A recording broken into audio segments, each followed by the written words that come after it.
दोनों हाथों का स्पर्श हृदय के साथ में, कमर गर्दन सीधी, ये प्रार्थना मुद्रा कहलाती है योग के अंदर। और ये गायत्री महामंत्र जब हम बोलते हैं तो उस समय हमको अपने भाव करना चाहिए। मंत्र के साथ साथ ये भाव अपने अंदर चलते रहें, परमात्मा से प्रार्थना के रूप में, हे प्रभु हमें सद्बुद्धि दें, सद्ज्ञान दें, हमारे जीवन में सत्कर्मों करने का सुयोग बनाएं और जीवन की यात्रा को सद्मार्ग पर लेके चलें हमारे जीवन। इस प्रकार के भावों को लेकर गायत्री मंत्र का उच्चारण करें और ध्यान करें तो भगवान सूर्य, उगते हुए सूर्य का ध्यान करें जो गायत्री मंत्र के देवता हैं। ओम भूर्भुवः स्वाहा तत्सवितुर्वरेण्यं भर्गो देवस्य धीमहि धियो यो नः प्रचोदयात्। महामृत्युंजय मंत्र का उच्चारण करेंगे। इस मंत्र में भावों को जोड़ें। हे परमात्मा, हमारे जीवन को अकाल मौत से, असाध्य बीमारियों से, दुर्घटना से बचाना, जीवन यात्रा को पूर्णता प्रदान करना, जीवन के उद्देश्य को प्राप्त कराना और अंतिम समय में मुक्ति प्रदान करना, इन भावों को लेकर महामृत्युंजय मंत्र। ओम त्र्यंबकं यजामहे सुगंधिं पुष्टिवर्धनम् उर्वारुकमिव बंधनान् मृत्योर्मुक्षेयमामृतात्। साइटी का के बारे में बताना। साइटी का के बड़े रेखा दीदी को बोल दो। गुरु वंदना करेंगे। आइए परम पूज्य गुरुदेव, परम माता जी के चरण कमलों का ध्यान करें। उनका आशीर्वाद, उनका स्नेह हमें प्राप्त हो रहा है। इन भावों को लेकर गुरु वंदना। ओम गुरुर्ब्रह्मा गुरुर्विष्णु गुरुरेव महेश्वर गुरुर् साक्षात् परब्रह्म तस्मै श्री गुरुवे नमः। तस्मै श्री गुरुवे नमः। तस्मै श्री गुरुवे नमः। आइए, आज का विषय जैसा कि भैया ने बताया, साइटिका। ये अंग्रेजी शब्द है, हिंदी तो इसकी बड़ी क्लिष्ट है, पर ये जनरल शब्द यही है जिसको पूरी पब्लिक जानती है। ये साइटिका, जैसा कि भी बताया भैया ने कि भी इसके बारे में लोगों को जानकारी नहीं रहती। पहले तो हमारा निवेदन ये है कि हम जो ये सत्संग करते हैं तो इसमें हम जो आपको प्राकृतिक उपचार बताते हैं वो आपको आज की दुनिया में तो किस YouTube पर कहीं पर मिलेगा नहीं, क्योंकि अभी प्राकृतिक उपचार के ऊपर लोगों को जानकारी बिल्कुल भी नहीं है। और जहाँ ये जानकारी है वहां से इस प्रकार का कोई कार्यक्रम प्रसारित नहीं हो रहा है। जैसे ये पतंजलि योग बाबा रामदेव जी के यहाँ से नेचुरोपैथी का कोई प्रोग्राम नहीं है। जिंदल बेंगलोर का जो हॉस्पिटल है वहां से भी कोई प्रोग्राम प्रसारित नहीं है। और NIN पुणे, वहां से भी कोई कार्यक्रम प्रसारित नहीं है। और दिल्ली बालाजी नरोग्धाम ये और गोरखपुर, ये 4-5 सेंटर ऐसे हैं भारत में जहाँ नेचुरोपैथी पर कार्य होता है। हमारा फोकस ये कि आप बिना दवाओं के इतने चमत्कारी के इनके परिणाम हैं कि आपको हम कुछ कह नहीं सकते। आप जब प्रयोग करेंगे ना इन उपचारों का, इनको बताया करें आप, ये बड़े, इसको घरेलू उपचार कह सकते हैं आप, और कुछ भी नहीं लगना है। परम पूज्य गुरुदेव का जो सोच है हम उसको दुनिया में स्थापित करने के लिए ये इस कार्यक्रम से जुड़े हैं। गुरुजी कहते थे बेटा कि व्यक्तियों की डिपेंडेंसी खत्म हो जाए स्वास्थ्य के बारे में, कि वो अपने से अपना इलाज कर ले। उसके किचन में जो मसाले हैं, जो उसके पास में जो सब्जियां हैं, जो फल हैं, जो अनाज है, ये तो उसकी औषधि बन जाए, और जो ये 5 तत्व हैं ये उसके आधार बन जाए। इस पर गुरुजी ने बहुत सारा लिटरेचर लिखा है। तो हमारा उद्देश्य यही है कि हम आपको इन्हीं चीजों से, इन बीमारियों के उपचार में चमत्कारिक परिणाम आप इसमें प्राप्त कर सकते हैं। तो जो प्राकृतिक उपचार है वो बड़े सरल हैं, आप उनको करके देखिए। और उसके एक चमत्कार हम आपको शेयर करते हैं। रात की बात है, एक भैया आए थे हमारे पास में। उन्होंने क्या करा कि इस तरह से यूट्यूब से देखकर, वो छोटा कम उम्र का भैया है, बीए कर रहा है, उसने नेति कर ली। अब नेति करने से क्या हुआ कि उसके वो जो पानी है वो अंदर रह गया। अब वो प्रिकॉशंस का ध्यान नहीं किया उसने।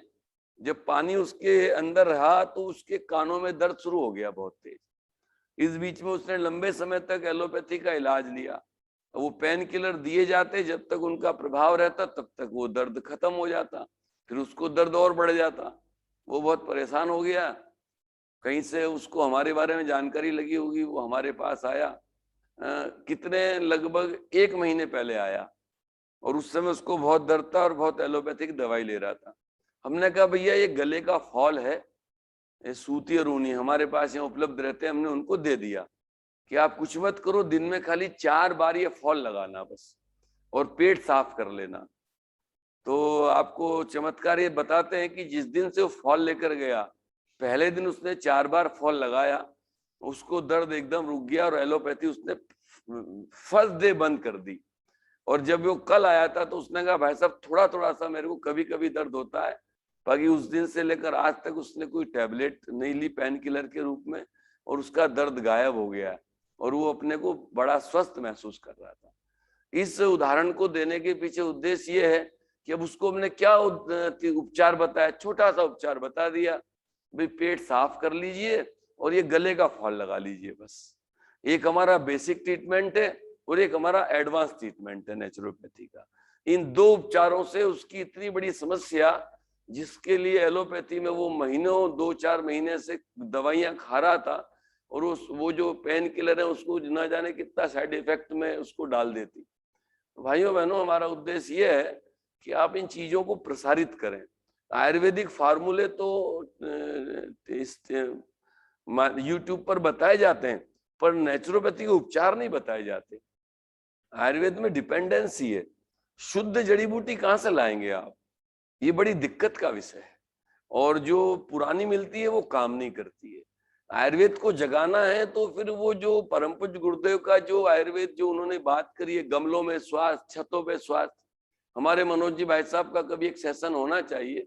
वो अपने छत की वाटिका आपको दिखाएंगे, उस पर वो पूरी सब्जी वगैरह उत्पादन करते हैं। तो परम पूज्य गुरुदेव ने तो ये चीजों को बढ़ाया है। अब नहीं है जमीन तो छत के ऊपर करिए आप, पर आपके घरों में वो ग्रीन आयुर्वेद आना चाहिए, ग्रीन आयुर्वेद। इस पर अभी हम भी काम प्रारंभ करेंगे। अभी हम इसको कहीं प्रैक्टिकल वे में नहीं कर पाए हैं, लोगों को बताते हैं। कुछ उन्होंने क्या किया भी है, आपके गमले में एलोवेरा होना चाहिए, आपके गमले में गिलोय होना चाहिए, आपके गमले में अश्वगंधा होना चाहिए। ऐसी कुछ चीजें हैं जो गमले में बड़े अच्छे से हो सकती है। कालमेघ होना चाहिए। अब चिरायता नहीं है बुखार के लिए तो कालमेघ, किसी को भी आए दीजिए, कालमेघ तोड़िए और दीजिए उसको। तो ये गमलों में स्वास्थ्य जो है, परम पूज्य गुरुदेव की बहुत अच्छी पुस्तक है। इस आयुर्वेद को जगाना है भाई साहब, इस आयुर्वेद को। तुलसी दोनों प्रकार की, श्याम और राम जो है, ग्रीन और जो ब्लैक वाली है। तो ये देखिए, उसको छोटे से उपचार ने इतना फायदा कर दिया। और ये ग्रीन आयुर्वेद वाला जो क्रम है, इसको आगे बढ़ाएंगे। तो आइए आगे बढ़ते हैं। तो हमारा निवेदन ये है कि इन चीजों को आप अधिकतम लोगों तक पहुंचाएं। और कार्यक्रम में जुड़ना इसलिए लाभदायक रहता है कि जो बातें हम बताते हैं वो बातें आहार से संबंधित भी होती हैं, उपचार से संबंधित होती हैं, और जो इसकी एलोपैथी के बारे में जो डायग्नोसिस है वो भी हम इसको आपको बताते हैं। तो वो बीमारी में उसकी कंप्लीट उसका ज्ञान हो जाता है उसको। तो फिर वो जिसको भी शेयर करेगा तो सही जानकारी आगे बढ़ाएगा। हमारा उद्देश्य ये भी है कि लोग अभी आधी अधूरी जानकारी को बढ़ा देते हैं, समाज में लोग डर जाते हैं और समस्या और बढ़ जाती है उनकी। तो आइए आज का विषय प्रारंभ करें। साइटिका हमारे शरीर में एक नर्व का नाम है। जो नाड़ी तंत्र है हमारा, जो नर्वस सिस्टम है, उसमें साइटिका एक नर्व है जो हमारे शरीर की रचना की बात बता रहे हैं आपको। ये नर्व जो होती है, जो बैकबोन है ना, ये जो आपकी रीढ़ की हड्डी है, इसमें जो मन के होते हैं, इन सबसे नर्व निकलती हैं, नसें निकलती हैं, जो हमारे नर्वस सिस्टम को, और इसकी जो मूल चीज रहती है वो हमारी स्पाइनल कॉर्ड जो इसके बीच में रहती है। ये हड्डियां ऐसे ऐसे जुड़ी हुई हैं, एक के ऊपर एक के ऊपर एक, बीच में जो खाली है उसमें हमारी स्पाइनल कॉर्ड है। फिर वहां से जो है हमारा, और वो स्पाइनल कॉर्ड हमारे ब्रेन से जुड़ी हुई है, और उस स्पाइनल कॉर्ड से हर वर्टिब्रा जो है हमारा, जो हमारे कशेरु का हड्डी है, उसको अंग्रेजी में वर्टिब्रा बोलते हैं, उससे जो नसें निकली हुई हैं और वो हमारे अलग अलग अंगों को जाती हैं। तो जो हमारा L4, L5, S1 ये नीचे वाला, पहले हमारा क्या होता है, जो सर्वाइकल होता है, तो एक C वाला ग्रुप है ऊपर, सर्वाइकल के बाद थोर्सिक कमर वाला, इसके बाद लंबर ये जो गड्ढे वाला, इसके बाद सैक्रल नीचे वाला। तो जो नीचे वाले जो हमारे वर्टिब्रे हैं उनके नाम है L4, L5 और S1, S2, S3। ये 5 वर्टिब्रे से जो नसें निकलती हैं, जो हमारी सूचना देने का काम करती हैं। शरीर में कुछ भी होता है ना, तो ये 2 प्रकार का काम है, वो ब्रेन को जाता है, ब्रेन फिर एक्शन में डालता है उस चीज को। तो ये जो इनसे नसें निकलकर एक मोटी नर्व बनती है। तो जब ये नीचे के हिस्से में है L4, L5 और S1 ये नीचे वाला, बस जस्ट हिप के ऊपर, तो ये वहां पर है, ये वहां से नर्व निकलती हैं और वो दोनों पैरों में जाके नीचे आपके पैर के अंगूठे तक चली जाती हैं। अब वो नर्व जो है आपके पैरों को, जो भी काम जो पैर के हैं, पैरों में जो सेंसेस होते हैं, चलने फिरने का जो मूवमेंट होता है, ये सबका जो ब्रेन आदेश देता है, वो उस काम को वो नर्व कराती है। अब ये जैसे वो कनेक्शन टूट जाता है, तो जो कहते हैं ना एक्सीडेंट हुआ, तो वो नर्व कट जाती हैं, तो नीचे वाला ब्रेन की सूचना ही नहीं है, तो नीचे वाला हिस्सा शून्य पड़ जाता है। आपने कभी देखा होगा, कभी रीढ़ की हड्डी में चोट लगी एक्सीडेंट में, तो वो नर्व ब्रेक हो जाती हैं, टूट जाती हैं। हड्डी वाली तो कोई बात नहीं, हड्डी तो जुड़ जाती है, पर इसमें नर्व नहीं जुड़ती है, तो नीचे वाला हिस्सा आपका सेंसलेस हो जाता है। तो बस साइटिका में भी वो जो नर्व है वो जुड़ के नीचे तक जाती हैं, वो साइटिका नर्व कहलाती है। पहले इन 5 से नर्व निकलती हैं, फिर वो एक हो जाती है और वो नीचे तक जाती है, थाई के जंघा के पीछे से होती हुई आपके ये थाई, ये नी, ये आपकी पिंडली, और फिर पैर के अंगूठे तक चली जाती है।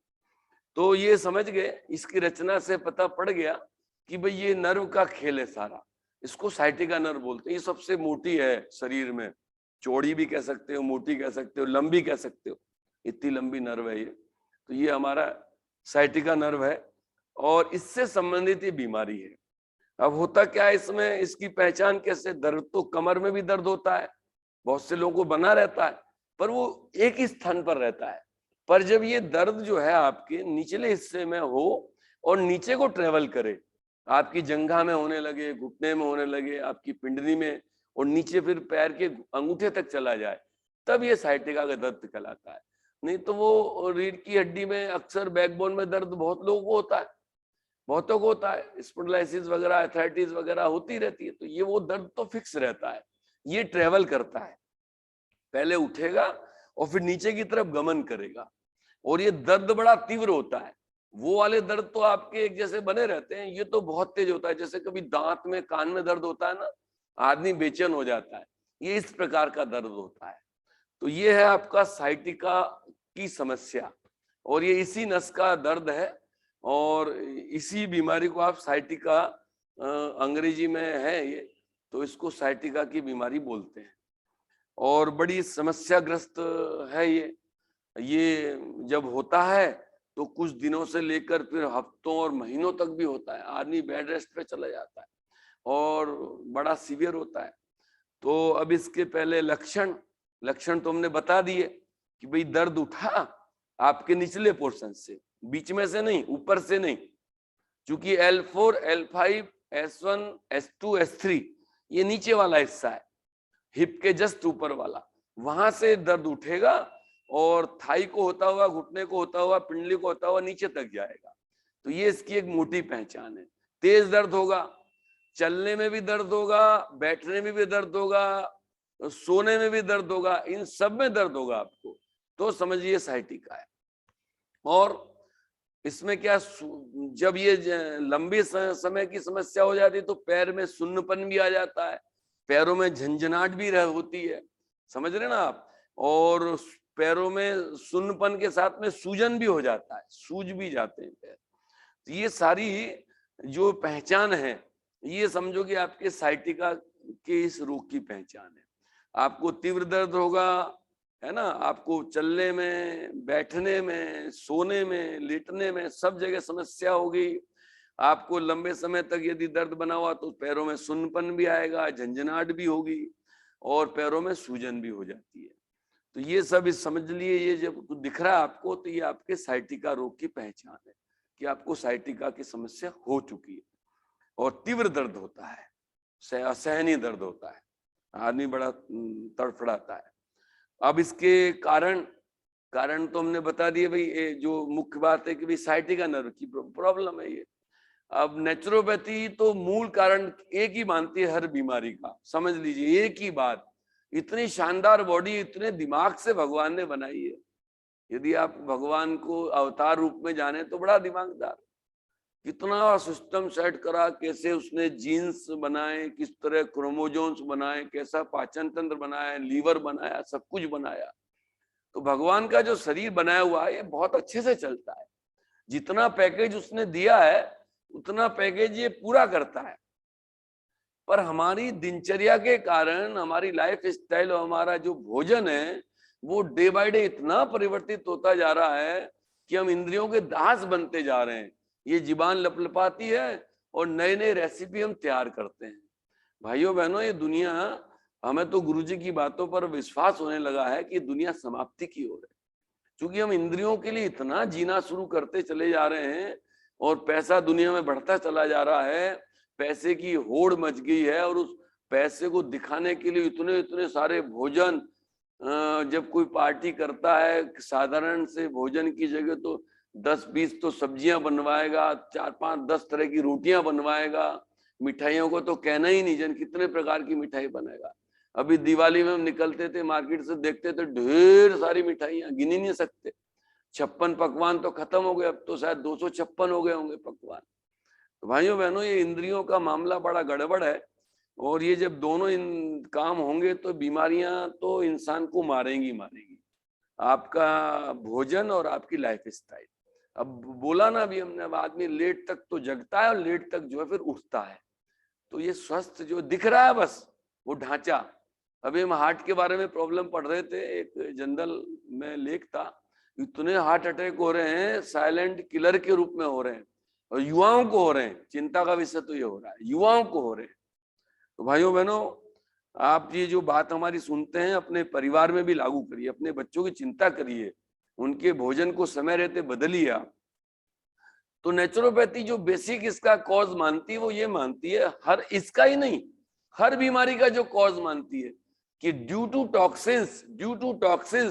टॉक्सिन्स, कि हमारे शरीर में जब विजातीय द्रव इकट्ठे होते हैं तो जो हमारे जो बॉडी का जो नॉर्मल चक्र है, जो हमारे जो अंग जो जिनको जो काम करना चाहिए बस वो उनका ओरिजिनल काम नहीं कर पाते।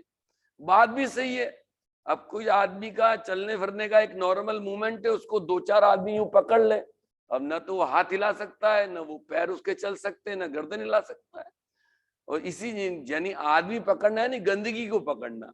अब आपके लीवर के अंदर गंदगी जम गई है, लीवर के आसपास गंदगी जम गई है, आपके ब्लड में गंदगी हो गई है, तो कैसे काम करेगा कोई? कैसे तो आपकी किडनी काम करेगी, कैसे आपका लीवर काम करेगा, कैसे आपका पेनक्रियास काम करेगा, कैसे आपकी स्प्लीन काम करेगी, आपकी बड़ी आंत कैसे काम करेगी? वो मल फेंकेगी नहीं। जो उसका मल फेंकने का काम है कि जो छोटी आंत ने पचाने के बाद में जो वेस्टेज बड़ी आंत को दिया है वो फट से आए और फट से फेंक दे, तो काम ठीक है, काय की कब्ज रहेगी आपको। पर चूंकि उसको जो फ्यूल है वो अच्छा मिल ही नहीं रहा है, उसको गंदा खून मिल रहा है जिसमें उसकी मांसपेशियों में जो बह रहा है, तो वो बेचारी बिल्कुल शिथिल पड़ जाती है और जो मल है वहां जमता रहता है, ये कब्ज हो गई आपको। कहने का तात्पर्य है कि जो भी खेल होता है बॉडी में वो आपकी गंदगी के कारण होता है, भले वो हार्ट की प्रॉब्लम है, भले वो लंग्स की प्रॉब्लम है, भले वो आपकी पाचन तंत्र की प्रॉब्लम है, उसी में से एक साइटिका है। तो नेचुरोपैथी कहती है कि भाई ड्यू टू टॉक्सिन्स, और वो आप जानते हैं कि आपको कॉन्स्टिपेशन रहती है, आपका भोजन से ब्लड खराब बनता है, एसिडिक भोजन लेते हैं तो अम्ल का जो ब्लड के अंदर भी अम्ल आ जाता है, तो जो 80-20 का जो रेशियो है वो गड़बड़ा जाता है, ब्लड खराब हो गया और जो वेस्टेज मटेरियल है वो आपकी बड़ी आंत में रुक गया, कब्ज हो गई, गैस बनने लगी, बस आपको बीमारियां शुरू हो जाती हैं। तो साइटिका की प्रॉब्लम में भी कॉन्स्टिपेशन को एक प्रधान कारण माना गया है, प्रधान कारण समझ लीजिए, बेसिक कारण माना गया नेचुरोपैथी में। अब इसके बाद में ये वात प्रधान रोग है, आयुर्वेद की कैटेगरी में इसको वात प्रधान कहते हैं। तो वात कब बनेगा? जब आपका पेट साफ नहीं होगा, कब्ज नहीं आपकी दूर होगी तो आपको वात बनता है। तो ये वात प्रधान रोग इसको आयुर्वेद में माना गया है। तो ये आयुर्वेद में इसका कारण वायु है और नेचुरोपैथी में टॉक्सिन्स, उसी कारण वायु बनती है। अब दूसरा क्या होता है कि भाई इस कभी कभी क्या है कि आप कहीं गिर जाते हैं, एक्सीडेंट हो जाता है, तो इस नर्व के ऊपर जो है कहीं ना कहीं प्रेशर आ जाता है, आप उसको चोट लग जाती है तो भी ये रोग हो जाता है। और ये जब ये जो आपको वायु बनती है या आपको कॉन्स्टिपेशन बनती है तो ये नस जो है ना, इसमें सूजन आ जाती है, ये फूल जाती है, ये भी तो ये दिक्कत आती है। और फिर ये लेटर एज में जो पुराने, जब आपकी उम्र बढ़ जाती है 30 से 50 साल की जब जो आयु होती है, तो जो हड्डियां होती हैं हमारी मूवमेंट करती हैं, इसमें जो इनके जो एंड होते हैं जहाँ ये जुड़ती हैं, जॉइंट जहाँ जॉइंट होते हैं वहां पर चिकना पदार्थ होता है, हमने पहले भी बताया था, मांस के वो लगा रहता है, तो वो घिसना शुरू कर देते हैं। तो जब वो घिसते हैं तो कहीं ना कहीं ये जो आपकी जो बैकबोन है ना, इसमें दिक्कत हो जाती है, जो डिस्क है उसके बीच में वो जो गद्दियां लगी हुई हैं वो चौड़ी हो जाती हैं, तो ये दब जाती है नस, तो ये दिक्कत हो जाती है। उस दबने से क्या सूजन आ जाती है और प्रॉब्लम हो जाती है। तो ये इसके ये कारण है। एक्सीडेंट में भी इसकी वो समस्या बन जाती है। यदि कहीं एक्सीडेंट हुआ और साइटिका नर्व क्रैक हो गई, छोटी मोटी ब्रेक हो गई या दब गई, तो भी ये समस्या बन जाती है। और बहुत से लोगों का ये मानना है, अब इस एग्जैक्ट तो नहीं कह सकते कि भाई जो इसके बारे में चर्चाएं करते हैं एलोपैथी की, कि भी बहुत ज्यादा व्यक्ति जब वजन उठा लेता है या खड़े रहकर कार्य करता है या अचानक जो है बैकबोन में कुछ चेंज कर देता है, अचानक वो एकदम झुक गया है ना, एकदम उसने कहीं ट्विस्टिंग कर लिया, तो ये भी इसका कारण मानते हैं एलोपैथी वाले कि भाई ये भी कारण है। और कुछ उन्होंने और चीजें भी बताई हैं। एलोपैथी का डायग्नोसिस बहुत अच्छा है, इसको आप एक्सेप्ट करना पड़ेगा। भाई इतनी सारी मशीनें बना दी, वो तो कैंसर वाले की आयु बता देते हैं, भाई इतने साल में मर जाएगा ये। तो एलोपैथी की इस बात को एक्सेप्ट करना चाहिए कि वो अंदर के खाके को बड़ा अच्छा सा खींच देते हैं। तो एक कारण कहते हैं कि इसमें जो है आपका ये स्पाइनल स्टेनोसिस एक शब्द दिया है उन्होंने।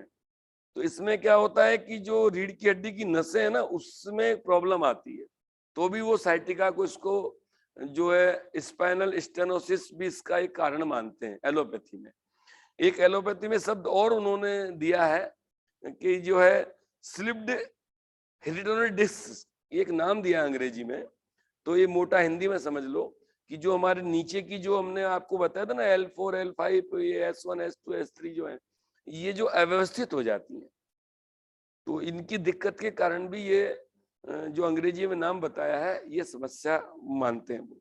एक फिलीफॉर्मिक सिंड्रोम, इसमें क्या होता है, जो कूल्हे की जो ये पतली मांसपेशियां हैं, कूल्हे के ऊपर जो मांसपेशियां हैं, इनमें भी दिक्कत आ जाती है, तो भी इसको इसका एक कारण मानते हैं एलोपैथी वाले जो है। और पेल्विक फ्रैक्चर, ये तो बता ही दिया कि कभी कभी आपको कूल्हे में फ्रैक्चर हो जाता है तो भी साइटिका की प्रॉब्लम हो जाती है। कूल्हे का फ्रैक्चर, बैकबोन का फ्रैक्चर तो हो ही प्रॉब्लम हो ही सकती है, पर कूल्हे का फ्रैक्चर भी हो जाए, आपके कूल्हे की हड्डी किसी उसमें कूल्हे की हड्डी वगैरह टूट जाए तो भी साइटिका की प्रॉब्लम आपको हो जाती है, नहीं तो बाद में भी हो जाती है। एक कारण और माना जाता है इसका कि जो ये मस्कुलर जो रूमेटिज्म है, जो हमने अभी पेशीवाद जो लिया, जो अभी आपको आर्थराइटिस वाला जो चैप्टर लिया था, उसमें जो मांसपेशियों की जो रूमेटिज्म है वो भी साइटिका की जो समस्या को क्रिएट करती है। तो एलोपैथी में जो हमने बातें बताई हैं कि भाई muscular rheumatism, spinal stenosis, piriformis syndrome और पेल्विक फ्रैक्चर, है ना, और स्लिप्ड हेरिटोनरी डिस्क, जिसमें हमारी जो ये डिस्क है अव्यवस्थित हो जाती हैं, ये जो कुछ टर्मिनोलॉजी है एलोपैथ के अंदर, ये भी इसका कारण मानी गई है। इसके कारण भी ये साइटिका का जो रोग हो जाता है। बाकी वो हमने बता दिया आपको कि भाई जो बेसिक कोज है वो तो आपका आपके टॉक्सिन्स। अच्छा, टॉक्सिन्स किस कारण हो जाते हैं कि बहुत से लोग जो ठंड के स्थान पर रहते हैं उनको भी ये प्रॉब्लम, साइटिका की नर्व की प्रॉब्लम हो जाती है। और लगातार कब्ज बनी रहती है, सीलन भरे स्थान में रहते हैं, ठंड लग जाती है बहुत सी बार, तो भी सूजन हो जाती है इस साइटिका नर्व में। तो ये इसके कुछ कारण हैं, पर बेसिक कॉज तो वही गंदगी है। ये लक्षण बताया। अब इसके उपचार, प्राकृतिक उपचार है जिसके बारे में आपको बताते हैं। हमारा फोकस यही रहता है कि ये चीजें आपके घर में उपलब्ध है और आप इसको उनसे इलाज करें इसका। और आप करके देख लीजिए, एक तरफ भले आप आयुर्वेदिक दवाइयां लीजिए, एलोपैथी लीजिए, आपको इससे ज्यादा लाभ इस नेचुरोपैथिक उपचार में आपको मिलेगा। तो पहला, अब नेचुरल ट्रीटमेंट के बारे में चर्चा करते हैं। साइटिका के बीमारी के बारे में बताया आपको, इसके सिम्टम्स के बारे में बताया, लक्षण क्या रहते हैं, कारण बताया हमने आपको। अब बताते हैं आपको नेचुरल ट्रीटमेंट, प्राकृतिक उपचार। तो पहले तो आप पेट को साफ करिए जिससे समस्या आ रही है। देखिए, जिनको साइटिका है तुरंत आप एनीमा लगाइए, आप देखिए चमत्कारिक परिणाम आपको दिखाई देंगे। आप उसको लगातार सुबह भी एनीमा लगाइए, शाम को भी एनीमा लगाइए। और पेट का एनीमा का तरीका हमने आपको बता चुका, अब जनरलाइज मामला है। पेट का गरम ठंडा सेक करिए और एनीमा लगाइए। गरम ठंडा सेक, पहले गरम होता है नेचुरोपैथी में, फिर ठंडा होता है। इस प्रोग्राम से आपको नेचुरोपैथी जनरलाइज होना चाहिए बिल्कुल, कि भी कब क्या करते हैं, पहले गरम फिर ठंडा। गरम ठंडा सेक करने के बाद एनीमा लगाइए। पेशेंट को 2 बार लगाइए, सुबह भी लगाइए, शाम को भी लगाइए, और लेट के लगाइए, लेटे हुए अवस्था में लगाइए उसको। और इसमें आप नीम का एनीमा लगाएं तो और ज्यादा लाभ मिलता है आपको। नीम का एनीमा, 100 ग्राम नीम की पत्ती लीजिए, 1 लीटर पानी लीजिए, बॉईल करिए, ठंडा करिए, लगा दीजिए उसको। पहले वैसे लगा लीजिए, तो नीम का एनीमा इसमें लाभदायक ज्यादा लाभ दे देता है आपको। अच्छा, जब भी फ्रेश होता है पेशेंट का, इसमें पेशेंट को 2 बार फ्रेश होना चाहिए। थोड़ी सी भी गंदगी नहीं होना चाहिए अंदर, थोड़ा भी मल इकट्ठा हुआ है निकाल दीजिए उसको। जिसको भी साइटिका की प्रॉब्लम है 2 बार फ्रेश होने का क्रम बनाए, वो सुबह भी जाए, शाम को भी जाए। बहुत से लोग एक ही बार जाते हैं, पर वो बड़े योगी हो तो एक बार जाओ, नहीं तो योगी 1 बार, भोगी 2 बार, रोगी 3, मोर देन 2। क्या पहचान है? आप योगी तो हो ही नहीं, दुनिया भर की चीजें खाते हो, ब्रह्मचर्य सदा हुआ नहीं है, और 1 बार जाओगे तो समस्या होगी। भोगी के लिए 2 बार है, योगी 1 बार, भोगी 2 बार, और रोगी मोर देन 2, 2 से ज्यादा ही बार जा रहा है तो वो रोगी है। तो 2 बार इसको फ्रेश होना चाहिए साइटिका वाले व्यक्ति को। तो इससे उसके अंदर वो मल इकट्ठा नहीं होगा, वायु नहीं बनेगी, फ्रेश होता रहेगा वो। अब इसकी बात अगले ट्रीटमेंट में आते हैं। ये बेसिक ट्रीटमेंट हो गए। अब इसमें माइल्ड स्टीम बाथ, थोड़ी देर वाला, बहुत चमत्कारिक रिजल्ट देता है। 5 से 7 मिनट का प्रतिदिन वो यदि स्टीम बाथ ले लेता है, चमत्कार के रूप से आपकी साइटिका की प्रॉब्लम दूर होती है इससे। आप करके देखिए इसको। तो माइल्ड मतलब हल्का, मध्यम स्टीम बाथ 5-7 मिनट का रोज ले लीजिए आप, जो है नहाने से पहले। और नहाने से पहले लेना ही चाहिए। अच्छा, ध्यान रखें, इस बीमारी में ठंडे ट्रीटमेंट नहीं लिए जाते हैं। कोई भी कोल्ड ट्रीटमेंट नहीं लेना है जिसमें भी ठंडे का उपयोग हो। और जब आप ये माइल्ड स्टीम बात करते हैं, इसके बाद जब स्नान करें तो भी ठंडे पानी से नहीं, इसको कहते हैं एक तरीके से न्यूट्रल वाटर, समशीतोष्ण, न बहुत अधिक ठंडा हो न गर्म हो, बिल्कुल ऐसा सहन करने लायक, जैसा आपका बॉडी टेम्परेचर, उसी पानी से आप इसमें स्नान करें, ठीक है ना। और इसके बाद हफ्ते में 1 या 2 बार फुल, मतलब लंबे समय वाला स्टीम बाथ। उसकी पहचान क्या, जब अच्छा पसीना आपका निकल जाए तो हफ्ते में 2 बार, 1 या 2 बार वो वाला कर लें। बाकी माइल्ड रोज करें जब तक ये समस्या आपकी ठीक नहीं होती है। अब अगला जो ट्रीटमेंट है वो है इसमें हॉट हिप बाथ, गरम कटी स्नान। हॉट हिप बाथ, वो टब है ही है, हमने बता रखा है, उसमें गर्म पानी भरिए सहने लायक और उसमें बैठ जाइए। हॉट हिप बात जो है, तो वही सिर पर जब भी कोई हॉट ट्रीटमेंट लेते हैं, बेसिक चीजें हमने आपको बता रखी है। पानी का सेवन करना है, कुनकुना पानी पिए साइटिका वाले, इसमें सिर पर उसी गर्म पानी की पट्टी निचोड़ के रखें, गर्म नहीं, अपने आप ठंडी हो जाएगी, बहुत ज्यादा गर्म नहीं हो, उस मतलब पानी की पट्टी होना चाहिए सिर के ऊपर, पानी का सेवन कर लें तो समस्या नहीं होती है। तो ये जब हॉट हिप बात करेंगे, इसमें भी पानी की पट्टी आप सिर पर रख लीजिए और हॉट हिप बात करिए, आप 2 बार करिए कम से कम दिन में, तो आपको इसका बहुत अधिक लाभ मिलेगा। अब इसके बाद में जब आपने हिप बात ले लिया तो आप जो है लपेट लगाइए। ये लपेट क्या है, इसका लपेट जो है आप जंघा के ऊपर लगाइए। ये जो आपकी थाई है, तो जो वही सूती या ऊनी, जब भी हम लपेट कहते हैं, कॉम्प्रेस, हीटिंग कॉम्प्रेस बोलते हैं इसको, तो इस पे आप जो आपकी सूती पट्टी है उसको भले गर्म पानी में उसको लेकर निचोड़ लीजिए और अपने पहले थाई पर घुटने से लेकर आपके कूल्हे तक जितना कवर कर सकते हैं आप उसको सूती को लगाइए, उसके बाद ऊनी को लगाइए और 1-1.5 घंटे रहने दीजिए। तो इसको दिन में 2 बार लगाइए, कभी भी लगाओ, कोई दिक्कत नहीं है, कभी भी लगाओ आप। और इसमें जो पेल्विक रीजन का जो लपेट है, नाभि और जननेंद्रिय के बीच में, ये लगभग आपके कूल्हे पर भी वो पट्टी आ जाएगी। तो 1-2 बार आप जंघा पे लगा लो और 1-2 बार आप अपने पेल्विक रीजन के ऊपर। पेल्विक रीजन मतलब आपका नाभि और जननेंद्रिय के बीच वाला जो क्षेत्र है, इसके ऊपर, तो इसमें आपके कूल्हे कवर हो जाएंगे। तो बस वो गर्म पानी में सूती पट्टी को निचोड़ो और उसको जो है अच्छे लपेट दो, पूरा स्किन टच हो जाए। पट्टी के बारे में बताते हैं आपको, सूती वाली स्किन टच और ऊनी वाली एयर टाइट। ऊनी वाली को खींच के बांधिए। 2 शब्द हम बोलते हैं आपको जब भी हीटिंग कॉम्प्रेस की बात करते हैं, तो 2 पट्टियां, सूती और ऊनी। कॉम्प्रेस बोलते हैं हम, या हीटिंग कॉम्प्रेस बोलते हैं, या लपेट बोलते हैं, तो आपको उसमें समझ जाना चाहिए। हम उसकी बात करते हैं सूती और ऊनी। सूती वाली गीली होती है और ऊनी वाली सूखी होती है।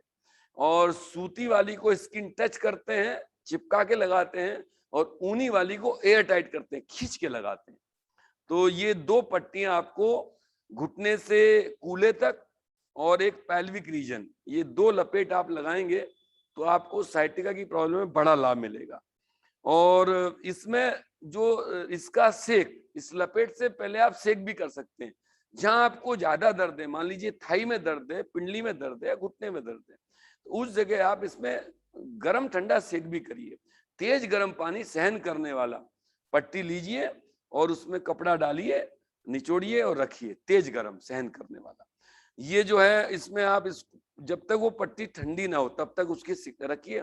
उसके बाद में तेज ठंडे पानी में लीजिए और 1-8 मिनट के लिए गर्म पट्टी को रखेंगे तो 5-7 मिनट में वो ठंडी हो जाएगी, तब उसको हटाइए, फिर गर्म में डाल दीजिए। और ठंडी पट्टी रखेंगे तो 1 या 2 मिनट बस, क्योंकि ठंडे का उपयोग ज्यादा नहीं करना है, स्थान को ठंडा करना है, तभी गर्म ठंडे का इफेक्ट आएगा। नसें फैलेंगी, सिकुड़ेंगी, तो ठंडा लगाइए 1-2 मिनट के लिए, हटा दीजिए, फिर गर्म लगाइए। तो इस प्रकार से इसमें कम समय के लिए ठंडा करते हैं, ज्यादा समय के लिए गर्म करते हैं। तो ये वाला गर्म ठंडा सेक करने के बाद में लपेट लगाइए। लपेट जब यदि आप गर्म ठंडा सेक करते हैं तो सेक करने के बाद लपेट लगाइए, और यदि सेक नहीं कर रहे हैं तो लपेट कभी भी लगा लीजिए, कोई दिक्कत नहीं। तो 2 बार आप लपेट लगाइए, गर्म ठंडा सेक करिए और गर्म जो है कटी स्नान करिए और माइल्ड स्टीम बाथ, और कभी कभी हफ्ते में 1-2 बार लंबा फुल टाइम वाला जो स्टीम बात है वो करिए। आप जो है मालिश तब करें जब आपको दर्द ना हो, उस समय मालिश करें। दर्द हो तब मालिश नहीं करना है आपको, नहीं तो दर्द बढ़ जाता है आपका। और इसमें आराम बहुत करना चाहिए, रेस्ट। साइटिका की प्रॉब्लम होती है तो रेस्ट ज्यादा करें। जिस पोस्चर में आपको रिलैक्स मिलता है उस पोस्चर में आपको लेटना चाहिए। वैसे दोनों पैरों को सीधा करके जो शवासन की स्थिति है, उस स्थिति में यदि आप लेटते हैं तो आपको ज्यादा लाभ मिलता है और आपकी बीमारी ठीक होती है। और अब एक इसमें आसन है, ज्यादा आसन तो कर नहीं पाता आदमी, तो एक तो कभी जैसे ये क्या एक पैर में भी होती है, दोनों पैरों में भी होती है, ये प्रॉब्लम जो है, तो जिस यदि एक पैर में ज्यादा होती है, अक्सर बाएं पैर में होती है, तो इस पैर को उठा के आप, जैसे अपन सर्वांगासन में जैसे हमने ये हाथ उठाया, ऐसे पैर उठाइए और हल्का हल्का मूवमेंट करिए अपने पंजे में। मतलब ये फिजियोथेरेपी जैसी क्रिया हो गई, ठीक है ना। और इसमें हमने आपको बताया था राजा रानी आसन, आपको पहले बताया था हमने, जिसमें दोनों पैरों को एक बार इधर लगाते एक बार इधर लगाते, धीरे धीरे स्लो मूवमेंट में जी। इसमें जब भी आप आसन करें इस वाले इसमें, तो बहुत स्लो मूवमेंट में करना है। एक बार में दोनों पैर अलग अलग जाते हैं तो राजा रानी किंग एक्सरसाइज कहलाती है, एक बार दोनों जुड़कर जाते हैं तो क्वीन एक्सरसाइज हो जाती है। इससे क्या होता है, जो आपकी जो वो वर्टिब्रे है ना, वो सेट हो जाते हैं। तो जो कहीं नस दबी हुई है ना, तो वो जो है अपने स्थान पर आ जाती है, उसका जो प्रेशर है वो खत्म हो जाता है। तो इसलिए ये जो आसन है वो बड़ा काम करते हैं। और वज्रासन इसके लिए रामबाण है। वज्रासन जो हम अभी आपको बैठते हैं ना, आप जान दोनों घुटनों को मोड़ते हैं और उसमें दोनों पैरों के अंगूठों को मिलाते हैं, ओवरलैप भी कर सकते हैं, दोनों एड़ी के बीच में स्पेस बनाते हैं और दोनों हिप आपकी दोनों एड़ियों के बीच में आ जाना चाहिए। ये हो वज्रासन, बैकबोन आपका सीधा हो जाता है।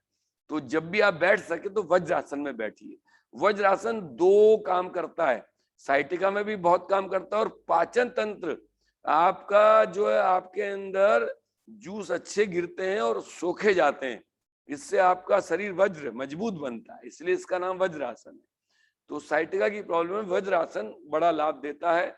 और पैरों को ऊपर करके अप एंड डाउन करना, राजा रानी आसन करना, ये हल्के मतलब ज्यादा मोड़ तोड़ वाले आसन नहीं है। और आपका दोनों हाथों को ऊपर फंसा के लेफ्ट राइट, नीचे वाले पैर स्थिर रहते हैं, ऊपर वाले पैर इधर उधर जाते हैं। तो जो जैसे इसका नाम तो क्या कह सकते हैं, क्रिया है एक तरीके से ये। तो हम इसमें कब्ज निवारक आसन में वो क्रिया बताइए आपको। दोनों हाथ को ऊपर करते हैं, शरीर को तानते हैं और फिर लेफ्ट और राइट, नीचे वाले कूल्हे से नीचे वाला हिस्सा फिक्स रहता है, ऊपर वाला हिस्सा लेफ्ट लेके जाइए, धीरे धीरे श्वास भर के खाली करिए, फिर भर के खाली करिए राइट। इस प्रकार की कुछ क्रियाएं करते हैं तो वो नर्व जो है धीरे धीरे अपने स्थान पर सेट होती है, उसकी सूजन कम। इसे ताड़ासन कह सकते हैं। ताड़ासन में तो स्ट्रेट रहते हैं, सीधा रहते हैं, मतलब उसमें मूवमेंट नहीं करते हैं लेफ्ट राइट, इसमें मूवमेंट करते हैं। तो हाथ तने हुए रहते हैं आपके, पैर स्थिर रहते हैं, पैर में मूवमेंट नहीं करते हैं। आपके हिप से ऊपर वाले पोर्शंस को लेफ्ट राइट लेफ्ट राइट इस तरह के लेके जाते हैं। त्रियक ताड़ासन भी होता है, जी जी, ताड़ासन कहते हैं। एक त्रियक ताड़ासन होता है। तिर्यक ताड़ासन कह सकते हैं इसको आप। ताड़ासन नहीं कह, तिर्यक ताड़ासन कह सकते हैं। तिर्यक शब्द है ये, तिर्यक मतलब बैंड करना, जैसे तिर्यक भुजंगासन होता है ऐसे तिर्यक ताड़ासन कह सकते हैं आप। तो लेफ्ट राइट, इससे आपके जो वर्टिब्रे हैं वो अपने स्थान पर आते हैं और नस जो है सेट हो जाती है। तो ये इसमें ये लाभ देता है। और लेटने के बाद में जब पैरों में दर्द है तो पैरों को सर्वांगासन स्थिति में ऊपर ले जाते हैं और पंजों में मूवमेंट करते हैं, फ्रंट बैक ये वाली स्थिति। और जो हमने आपको किंग और क्वीन एक्सरसाइज शुरू में बताई थी वो इसमें लाभ देती है। और एक वज्रासन, इतना करेंगे तो ये योग वाला पैकेज आपका पूरा हो जाएगा। तो अभी क्योंकि ऐसा समय कम रहता है तो योग की क्रिया ज्यादा बता नहीं पाते, उसको अलग से कभी ले सकते हैं। ये तो आपका हमने नेचुरोपैथी के ट्रीटमेंट बताए, इन ट्रीटमेंट पर आपको जोर देना है। योग से भी ज्यादा इफेक्टिव नेचुरोपैथी के ट्रीटमेंट मानते हैं हम। अब किसी को कॉन्स्टिपेशन, अब योग क्या करेगा उसमें, आपने 1 मिनट में एनीमा लगाया ये साफ, योग क्या करेगा उसमें भाई। योग देर से काम करता है, योग साधना है, योग तो साधना है, चिकित्सा थोड़ी है। योग तो चिकित्सा बाद में है, योग तो एक साधना है जो आपको यम नियम आसन प्राणायाम ध्यान धारणा प्रत्याहार समाधि भगवान से मिलन कराती है। पर आपकी जो बेसिक चीजें साफ रहे तब योग ज्यादा काम करता है। योग थेरेपी के रूप में यदि योग को लेते हैं तो देर से काम करता है, और नेचुरल ट्रीटमेंट को जब थेरेपी के रूप में लेते हैं तो तुरंत काम करती है वो। आपने अभी भाप स्नान लिया, आप देखो हफ्ते भर में आपका वेट लॉस हो जाता है, हफ्ते भर में। आपने लपेट लगाई, अब गले का लगाया, आपकी आवाज रुकी हुई, हम तो कहते हैं गले का लपेट लगाइए 1 घंटे में आपकी आवाज खुल जाएगी।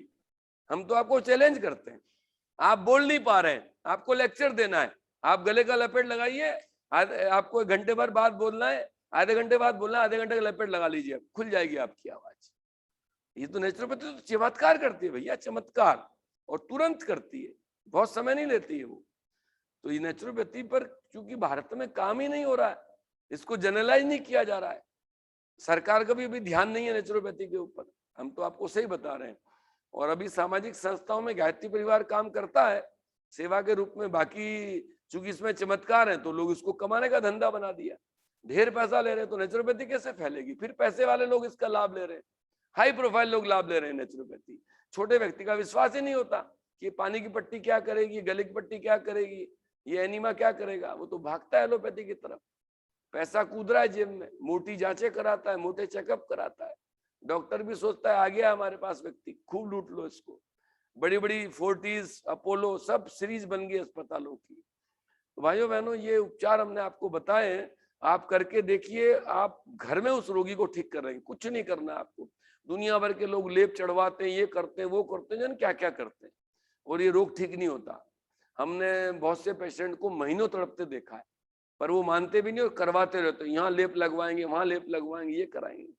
बहुत इजी जो हमने आपको उपचार बताए कर दिए आपको, हम तो कहते हैं विद इन वीक आप अपनी बीमारी को ठीक कर लेंगे, विद इन वीक, 1 हफ्ते के अंदर, पुराने से पुराने रोग को।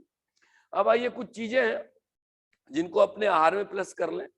देखिए भाई साहब, सौंठ जो है ना आपके नर्वस सिस्टम पे बड़ा काम करता है, तो सौंठ और शहद, जिनको भी ये प्रॉब्लम होती है तो शाम को आधा चम्मच सौंठ और 1 चम्मच शहद को पेस्ट बना के रात को सेवन करा करें, ये इसमें बड़ा लाभ देता है। सौंठ अदरक का सूखा रूप है सौंठ, इसमें कोई दिक्कत वाली बात नहीं है ना, मिलती है हर जगह, सौंठ को मिलना कोई बड़ी बात नहीं है। और ना मिले तो अपने अदरक जो आपके पुराने होते हैं उनको रखते रहा करो, जैसे फ्रेश अदरक लाते हो, अब 2-4 दिन में वो सूख गया तो अब उसको रखते रहो और अपने मिक्सर में ग्राइंड कर लो, ये सौंठ बन गई, इसमें कोई दिक्कत वाली बात नहीं।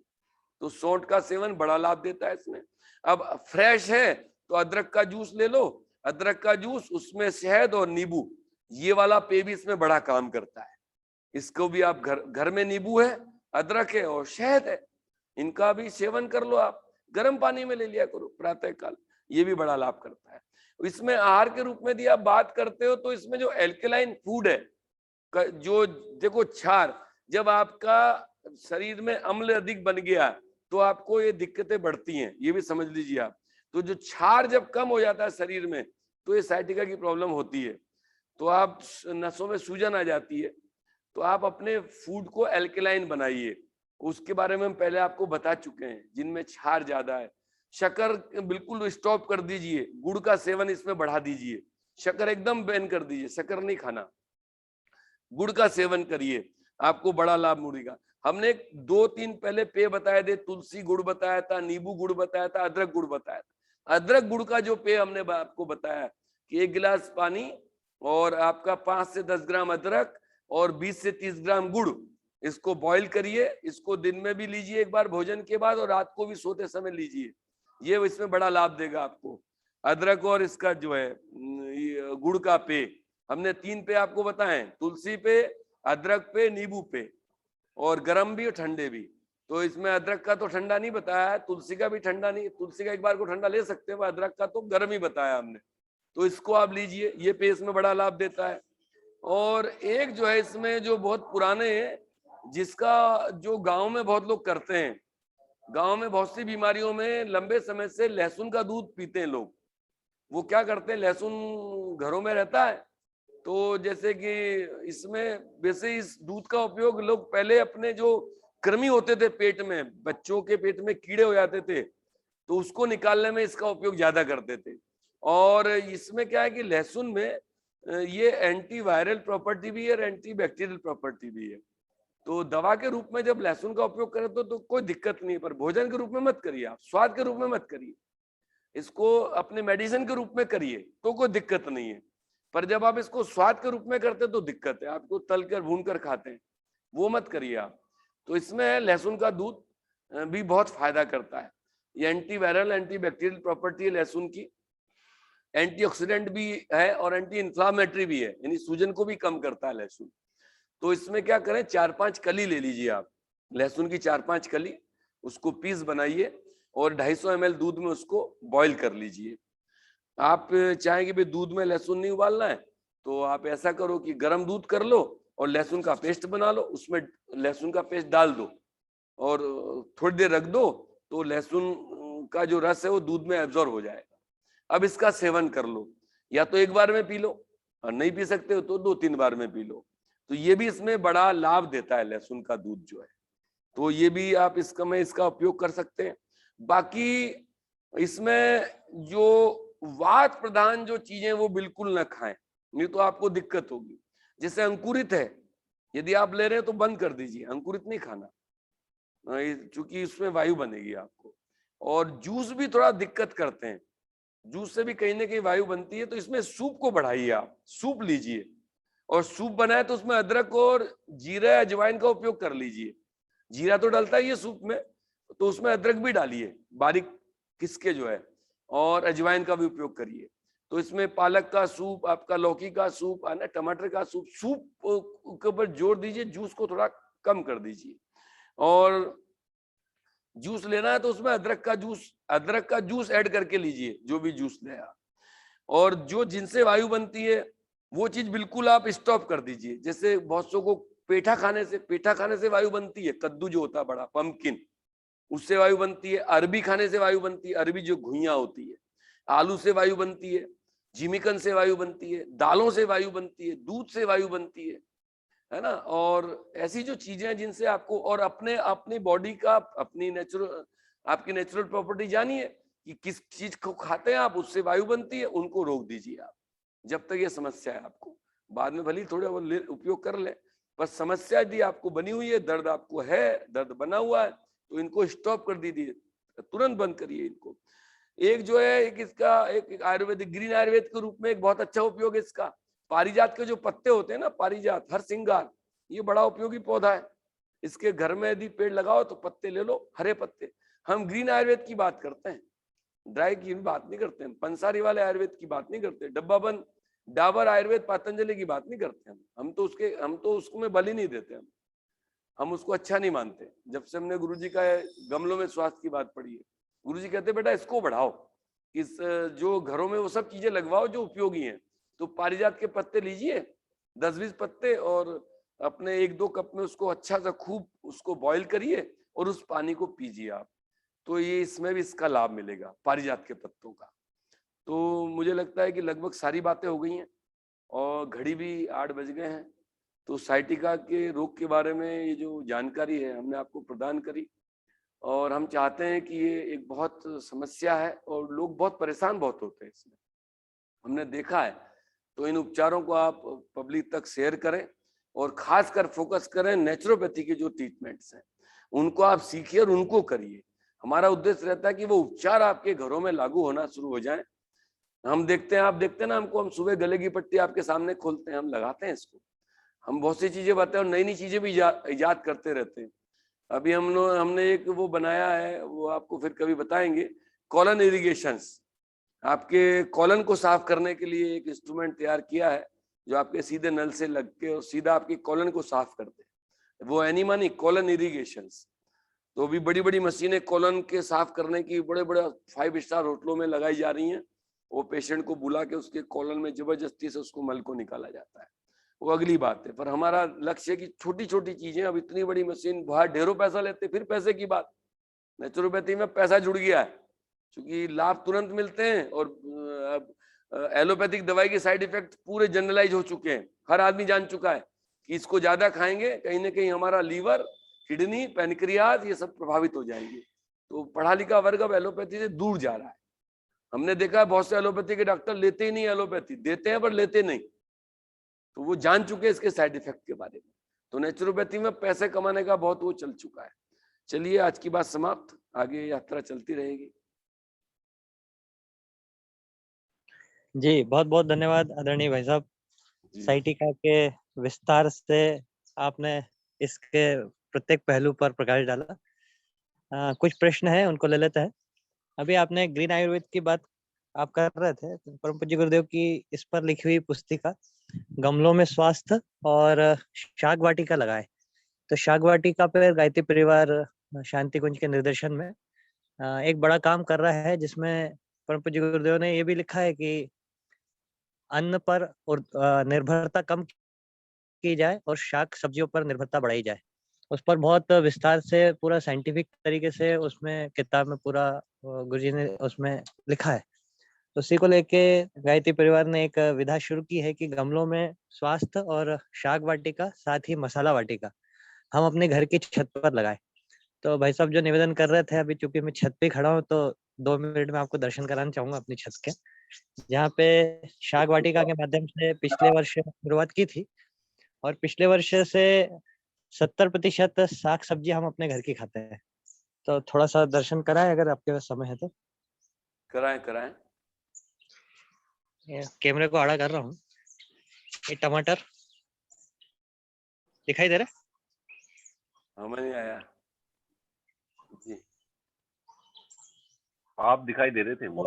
पौधे की ओर ये मोबाइल कीजिए मनोज जी। जी जी, वो कैमरा कर रहा हूँ। हाँ अब दिखाई दे रहा है भैया। पौधे दिखाई दे रहे हैं कि मैं दिखाई दे रहा हूँ? अभी आप दिख रहे हैं, आप दिख रहे हैं खाली। बराबर, हाँ ठीक है। हाँ, अब दिख रहा है, अब दिख रहा है। टमाटर का पेड़ देखिए दिख रहा है टमाटर। भैया। टमाटर भी दिख रहे हैं। ये बढ़िया। और ये टमाटर जब आप बहुत खाएंगे तब पता चला है बड़े बड़े टमाटर का टमाटर असली दिख रहे हैं, बड़े बड़े। टमाटर का असली स्वाद क्या है ये पता चलेगा। ऑर्गेनिक इसमें वाली जीवामृत बात ही का बताइए आप। ऑर्गेनिक है सब ये। जी, ये पूरा जो आप देख पा रहे हैं पूरा ऑर्गेनिक है। इसमें मुख्य रूप से मैं जीवामृत का उपयोग करता हूँ। ये नींबू का पौधा देखिए,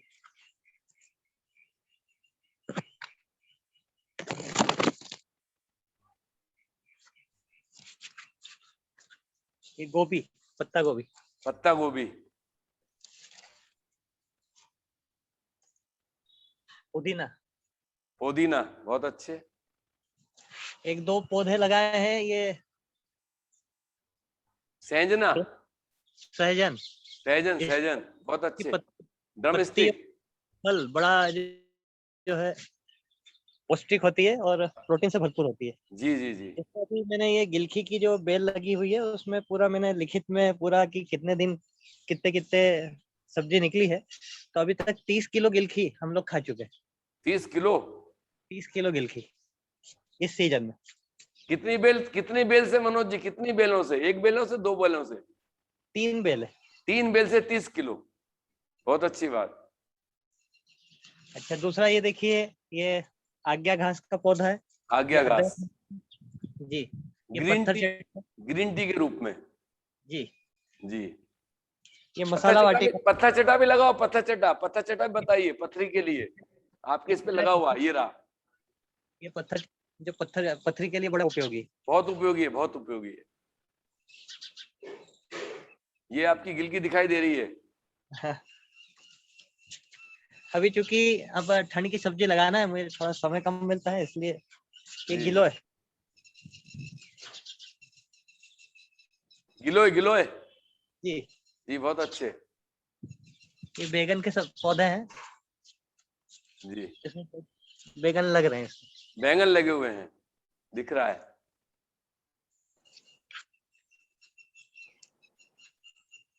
इसके बाद ये पालक। अच्छा, पालक बहुत अच्छा हो रहा है आपका। हाँ भाई साहब, इसमें हार्वेस्टिंग करते जाइए, खाते जाइए। काटते रहते हैं इसको 2-3 आप? महीने चल हार्वेस्ट करते रहिए, खाते रहिए। हाँ जी जी जी। इसका बाद करेला का, क्योंकि अब ये खत्म हो गया करेला लगभग। हाँ, करेले का हाँ जी जी। इसके बाद आपको मिर्ची दिखाता हूँ। मिर्ची, हाँ मिर्ची बहुत लग रही है। काफी लग रही है। 10 पौधे हैं और 10 पौधे में इतनी मिर्ची है कि खुद भी खा रहे हैं और आजू बाजू में भी दे रहे हैं। बहुत अच्छे, बहुत मिर्ची लगी हुई है। हमारा निवेदन है कि ना एक बार इस पर आपका एक पूरा लेक्चर कर दें इसी बीच में, इसी के साथ। इसमें थैली का साइज, चौड़ाई, लंबाई, जीवामृत बनाना, ये सब एक लेक्चर जैसे रूप में हो जाए। हाँ, अगर सब लोग इंटरेस्टेड होंगे तो इसमें पूरा जो मैंने सिलेबस बना रखा है कि इसमें क्या क्या लगाए, कैसे लगाए, हाँ ये भिंडी में सब ये 4 हाँ भाई महीने साहब जरूर करिए, भाई साहब जरूर करिए, आपका सेशन अच्छा लग रहा है, हम लोग भी लगाएंगे। ये 4 महीने से भिंडी हम लोग खा रहे हैं और ये लगभग समाप्ति पे है, लेकिन अभी भी 3 दिन में 3 पाव भिंडी निकल जाती है। बहुत अच्छे साहब। हाँ, और ये भिंडी का जब आप स्वाद लेंगे तब समझ में आएगा कि भिंडी का टेस्ट क्या होता है। हाँ हाँ और ये पौराणिक पर्व जो है उसकी आगे भी हम इस बारे में बात करेंगे। और ठीक है भाई साहब, छोटा जी जी सा प्रयास है ये। जी पर्पस चूंकि व्यस्तता बहुत ज्यादा रहती है, लेकिन ये सब चीजों को करने का पर्पस ये है कि ये जो विधा है केवल मौखिक रूप से हम सबको बताएं तो बात समझ में नहीं आती और जमती भी नहीं है।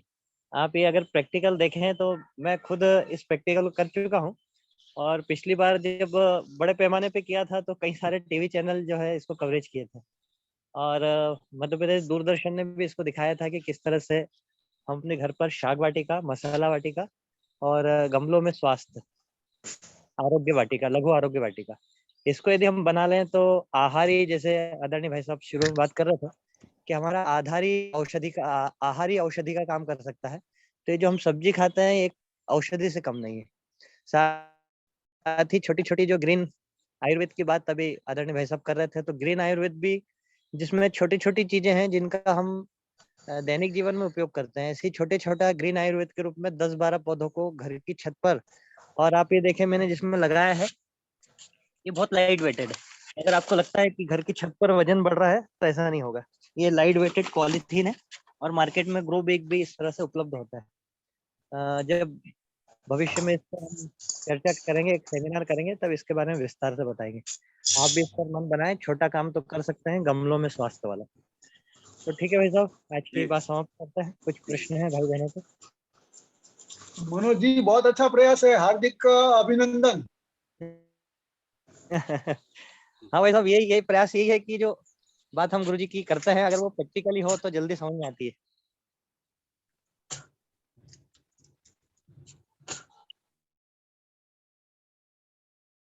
मीनाक्षी दीदी। नमस्कार भाई साहब। जी दीदी प्रणाम। हाँ प्रणाम। एक्चुअली मैं पूछना चाह रही थी, गले की लपेट जब हम लगाते हैं तो उसमें ठंडी पट्टी लगा सकते हैं या गर्म ही लगाना है हमें? हम जब भी लपेट की बात करते हैं तो उसमें दोनों पट्टी लगती है, ठंडी और गर्म। तो जो सूती होती है वो गीली करके लगाते हैं और ऊनी को हमेशा सूखी रखते हैं, कभी उसको गीला नहीं करते हैं। हाँ। और जब भी पट्टी खोलते हैं तो जो सूती पट्टी है उसको धो के निचोड़ के तब सुखाते हैं, और ऊनी को भी धूप में सुखा दीजिए। और ऊनी को कभी कभी 15 दिन या महीने भर में एक बार धो लीजिए, कभी कभार एक आध महीने में। हाँ जी जी। लेकिन गले के लिए स्पेशली पूछना चाह रही थी, गले में ठंडी पट्टी ठीक रहेगी जैसे इस मौसम में भी?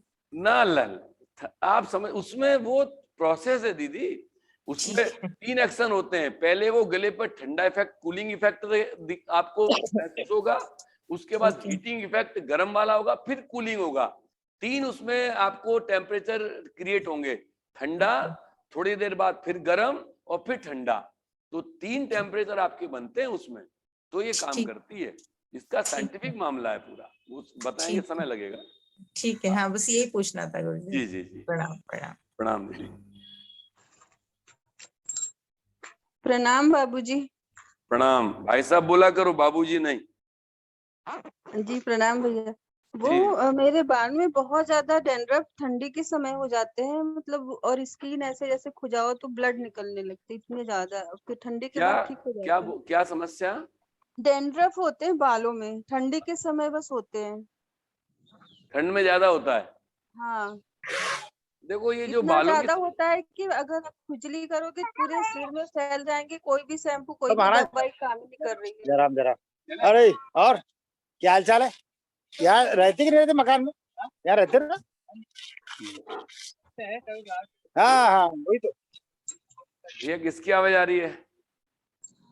चलिए, ये दीदी ने अभी बालों के रोग की बात करी है, वैसे ये थोड़ा लिंक से हटकर है, उसको बताने जाएंगे तो लंबा समय लगेगा। फिर कभी बालों पे कभी चैप्टर होगा तो बात करेंगे, पर मोटा मोटा ये कि दीदी कॉन्स्टिपेशन को क्लियर करो, उसके बाद में मिट्टी, मिट्टी का लेप करना पड़ेगा बालों के ऊपर आपको, ना, और धूप में बैठना पड़ेगा, फिर स्नान करो, आपका डैंड्रफ छूमंतर हो जाएगा। मिट्टी का लेप कम से कम एक आध हफ्ते लगातार करो आप। अभी सुबह सुबह तो करना मत, क्योंकि ठंड चढ़ जाएगी नहीं तो। जब अच्छी धूप निकल जाए, थोड़ा सा आप रिलैक्स रहो, तो अच्छी मिट्टी को रात को गलाओ और उसको सुबह फेंटो, इसके बारे में हमने बता रखा है। फिर उसका अच्छे से भरो अंदर, आपका डैंड्रफ 1 या 2 दिन में आपका डैंड्रफ साफ। 1 हफ्ते तक कर लो आप मिट्टी का लेप, भले एक ही बार करो दिन में, और 1 हफ्ते कर लो, और अपना कॉन्स्टिपेशन आप अपना रिलीज कर लो। एनीमा लो लगातार, नींबू का लो और गर्म पानी का लो, कभी गर्म पानी का लो, कभी नींबू का लो, फिर बाद में ठंडे पानी का ले लो। 1 हफ्ते का एनीमा ले लो, 1 हफ्ते का मिट्टी लेप कर लो, आपकी डैंड्रफ खत्म हो जाएगी। चलिए साहब। प्रणाम भाई साहब। जी प्रणाम दीदी। मुझे ये पूछना था, जैसे ठंडी गर्म पट्टी आपने गले के लिए बताई थी, तो वो कितने देर तक रखना है? कभी भी पट्टी का उपयोग करते हैं तो मिनिमम उसका समय 1 घंटे का रहता है। 1 घंटे से पहले उसका प्रभाव नहीं आता है। मिनिमम 1 घंटा, वो 1.5 भी कर सकते हैं, 2 भी कर सकते हैं। थोड़ी जब वो उसका इसकी पहचान बताते हैं, जब पट्टी लगती है तब ठंडी लगती है, थोड़ी देर बाद वो गर्म लगती है, और गर्म के बाद फिर वो ठंडी हो जाती है। तो जब ठंडी हो जाती है, जब वो ठंडी, सॉरी 1 मिनट, बीच में बात पूरी हो जाए। जब वो ठंडी लगती है, इस ये अवधि आती है आपके लगभग 45 से 60 मिनट में। जो तीसरी बार जब वो आएगी ना, ठंडी गर्म और ठंडी, ये अवधि आएगी आपको 45-60 मिनट में। तो समझो आपको उसने अपनी पट्टी, उसने अपना जो रोल अदा करना था वो कर दिया, अब उसको आप खोल सकते हो 1 घंटे बाद। लगी रहे तो भी कोई दिक्कत नहीं है, 1.5 घंटे 1.25 घंटे में भी खोल सकते हो आप, पर 1 घंटा लगता है। जी भाई साहब। और ये भाई साहब, जो रिकॉर्डिंग्स जो हो रही हैं, वो मैंने मुंबई अश्वमेध को सब्सक्राइब किया था, उसमें रिकॉर्डिंग नहीं आ रही है, तो ये किसी और में भेजा जा रहा है क्या, ये पूछना था। और शिविर के बारे में पूछना था भाई साहब, शिविर जब भी लगाएंगे तो कृपया बताएंगे ना ग्रुप में? हाँ बताएंगे। मनोज जी को जानकारी है कहाँ रिकॉर्ड हो रही है, हमारे बारे में रिकॉर्ड होके मतलब लिंक कहाँ पे भेजा जा रहा है, क्योंकि ये लिंक मिल नहीं रही है और ग्रुप में भी नहीं भेजे हैं। लिंक दीदी वो योग और नेचुरोपैथी के हमारे जो ग्रुप है उसमें डाल रहे हैं हम लोग, उसमें मिल जाएगी, आज की भी उसी में मिल जाएगी आपको। जी भैया, मैं हूँ अगला उसमें, लेकिन मुझे नहीं मिली, पता नहीं शायद दूसरे ग्रुप्स में डाले होंगे, इसमें नहीं डाले। ये शुरू की ग्रुप में मैं जुड़ी थी, शायद ये सेकंड ग्रुप है। आप मुझे फोन पे या व्हाट्सएप कर दीजिए, मैं आपको दे दूंगा वो, है ना? जी भाई साहब, धन्यवाद। अगला रविंद्र जी। हाँ भाई साहब, प्रणाम भैया। हाँ भाई साहब, ये पूछ रहा था, मेरे मित्र को पथरी है और मनोज भाई साहब के यहाँ वो पत्थर चट्टा लगा हुआ, तो भाई साहब उसका कैसे प्रयोग कर सकते हैं? उसको पत्ते को चबाते हैं खाली पेट, फ्रेश होने के घंटे बाद।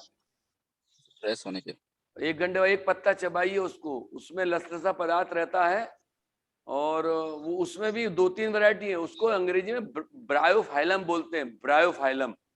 तो इसमें एक लंबी पत्ती का भी आता है, चौड़ी पत्ती का भी आता है, गोल पत्ती का भी आता है। और ये पौधा बहुत, इसका जो प्रोपेगेशन है बड़ा सरल है। इसकी पत्ती तोड़ो और उसके जो बैक में थोड़ा सा चीरा मार दो और उसको डाल दो अपने गमले में, तो उससे पौधे निकल जाते हैं। इसके जो किनारे जो गोल गोल वहां से पौधे तैयार हो जाते हैं। तो ब्रायोफाइलम की 1 पत्ती का सेवन करें तो इसकी पथरी में आपको बहुत लाभ मिलेगा। बाकी नेचुरोपैथी में ठंडा गर्म सेक, उससे भी पथरी बाहर हो जाती है। ये पथरी को तोड़ भी देता है अंदर, छोटे छोटे उसमें पार्टिकल में करके आपके जो यूरिन ट्रैक से बाहर हो जाती है पथरी जो है। जी ठीक है भाई साहब, प्रणाम। जी प्रणाम भैया।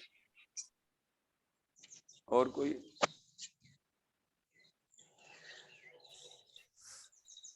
जितेंद्र जी प्रणाम भाई साहब। प्रणाम भैया। हाँ, ये प्रोस्टेट एनलार्जमेंट के लिए कुछ कर सकते हैं, एक सेशन करेंगे भाई साहब। सब अधिकतम बीमारियों को कवर करेंगे जो जनरल बीमारियां हैं। बीमारी तो बहुत है एलोपैथी के अनुसार, पर हम जो चीजें जनरल समस्याएं बनी हुई है ना, हम उनके लिए फोकस करते हैं। जैसे हार्ट की बात है, प्रोस्टेट के लिए करेंगे, दिक्कत है लोगों को। क्योंकि क्योंकि पुरुषों में 50 की आयु के बाद जनरली प्रोस्टेट ज्यादा एनलार्जमेंट होता है। समस्या है, ज्यादा समस्या है, बहुत दिक्कत है। हर्निया की और प्रोस्टेट की 2 समस्याएं बहुत ज्यादा है पुरुषों को। जी करेंगे इसका सेशन। अच्छा अच्छा, प्रणाम भाई साहब। जी प्रणाम भैया। हाँ भाई साहब, शांति पाठ करें। जी करें भैया। आइए, दोनों हाथ जोड़े हृदय के पास, जैसा हम कहते हैं वैसा आप लोग करा करें, तो हमारे कहने का भी हमको अच्छा लगेगा, भी हम जो कहते हैं वो लोग फॉलो कर रहे हैं। और दिल से निवेदन भी करते हैं कि इन चीजों को विस्तारित करिए। हमें बार बार गांधी जी और गुरुजी दो हस्तियों का बार बार स्मरण होता है। मैं रात को आपको दिल से बता रहा हूँ कि एक 200 रुपए का नोट लाया था भैया हमारे पास में, तो मैं गांधी जी का उसके ऊपर चित्र देख रहा था। हमने कहा भाई कोई तो तब किया होगा कि इतनी, और गुरुजी हमेशा गांधी जी की बात करते थे, गांधी जी को आदर्श भी मानते थे अपना, उनके आश्रम में भी रहे। तो भाइयों बहनों, गांधी जी और गुरुजी का स्वप्न है ये दोनों का, कि ये भारत देश जो है ये स्वावलंबी बन जाए स्वास्थ्य के बारे में। क्योंकि बहुत बड़ी दिक्कत है, इतना पैसा लग रहा है लोगों का, कभी कभी इतना दुख होता है कि कर्जे में डूब जाता है आदमी और उसका पेशेंट नहीं बचता है। तो हम दिल से आपसे प्रार्थना करते हैं कि इस चीज को आप बढ़ाइए, फैलाइए, अधिकतम लोगों तक इसको पहुंचाइए। इस सेशन को भी दूर तक भेजिए, जैसे भी आप भेज सकते हैं, और अपने युवा वर्ग को जोड़िए, अपने बच्चों को जोड़िए, और उनको छोटे छोटे ट्रीटमेंट से उनका कॉन्फिडेंस क्रिएट करिए। तो आइए, दोनों हाथ जोड़ें, हृदय के पास में रखें, आंखें बंद करें और दिल से प्रार्थना करें परमात्मा से कि उनकी इस दुनिया में उनकी कृपा शांति के रूप में सबको प्राप्त हो, सबके घर परिवार में, समाज में, राष्ट्र में, विश्व में आनंद शांति के रूप में बहे, ऐसी प्रार्थना करेंगे इन भावों को लेकर। ओम जौ शांति अंतरिक्ष गुम शांति पृथ्वी शांतिरापः शांतिरोषधय शांति वनस्पतयः शांतिर्विश्वे देवा शांति ब्रह्म शांति सर्वगुम शांति शांतिरेव शांति श्यामा शांतिरधि। ओम शांति शांति शांति सर्वारिष्टा सुशांतिर्भवतु। बोलिए परम पूज्य गुरुदेव की, परमवंदनीय माता जी की, दादा गुरुदेव की, अपने अपने माता पिता सदगुरुदेव की, भारतीय संस्कृति की, भारत माता की। सभी को नमन, सभी को प्रणाम।